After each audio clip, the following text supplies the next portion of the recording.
आ रही है 6 बजे रक्षा एमईए की प्रेस ब्रीफिंग होने जा रही है। मौजूदा हालात पर अहम जानकारी दी जाएगी। ऑपरेशन सिंदूर पर ये रक्षा विभाग और साथ ही साथ विदेश मंत्रालय की प्रेस ब्रीफिंग आज दूसरी दफा है जब एक दिन में दूसरी बार प्रेस ब्रीफिंग हो रही है। सुबह के वक्त भी करीब 10:30 बजे के वक्त प्रेस ब्रीफिंग की गई थी और अब एक बार फिर से और इसी बीच हनुमानगढ़ से बड़ी खबर है जहां पर हनुमानगढ़ के इलाके में भी ब्लैकआउट की घोषणा की गई है। हनुमानगढ़ में भी ब्लैकआउट की घोषणा की गई है। ये बड़ी जानकारी है। देखिए, श्री गंगानगर में पहले से ब्लैकआउट था और अब हनुमानगढ़ में भी ब्लैकआउट की घोषणा की गई है। आवश्यक सेवाओं पर बाहर लाइट जलाने पर प्रतिबंध होगा। राजू रामगढ़िया हमारे संवाददाता है हनुमानगढ़ से, फोन लाइन पर जुड़ चुके हैं। राजू रामगढ़िया, अपडेट बताइए जल्दी से। जी बिल्कुल, जिला प्रशासन ने आदेश जारी किए हैं कि शाम को 7 बजे पूर्णतः ब्लैकआउट हो जाएगा। हालांकि पिछले 2 दिनों से भी जो विद्युत विभाग है उसने सार्वजनिक लाइटें बंद कर रखी है, मगर आज से शाम 7 बजे से सभी बाजार पूरी तरह से बंद करने के निर्देश जारी किए गए हैं। 7 बजे से पूरी तरह से ब्लैकआउट होगा और जैसे चिकित्सालय हैं ऐसी जगह पर भी प्रशासन के ये आदेश है कि लाइट है वो अंदर जलाई जाए, बाहर यानी कि किसी भी तरह की कहीं भी बाहर लाइट नहीं जलाई जाएगी। इसके अलावा जो स्कूलों की भी छुट्टियां कर दी गई हैं आगामी आदेश तक। जी बिल्कुल, बहुत शुक्रिया तमाम जानकारी के लिए। राजू, नजर बनाए रखिए, अपडेट हम आपसे लेते रहेंगे।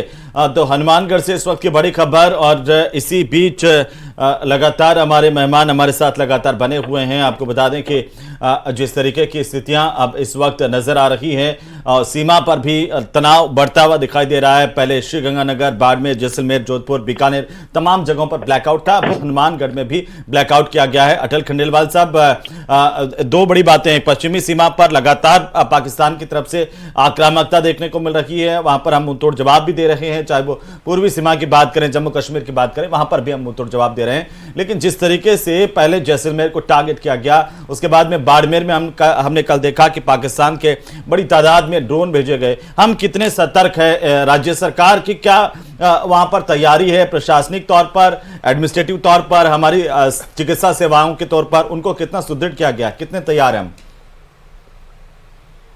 देखिए हेमंत जी, पहले तो मैं ये बता देता हूँ कि हमारी तैयारियां पश्चिमी सीमा, क्योंकि राजस्थान का बॉर्डर लगभग 1070 किलोमीटर का लगता है और निश्चित रूप से बहुत संवेदनशील इलाका है ये।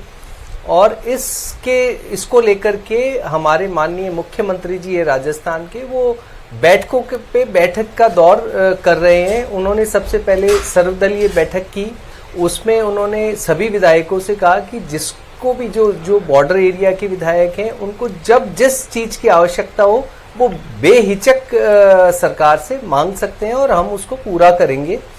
दूसरा, उन्होंने सर्व मंत्रिमंडल परिषद की बैठक ली। मंत्रिमंडल की बैठक में उसकी ब्रीफिंग माननीय उप मुख्यमंत्री जी ने और जोराराम पटेल जी ने की।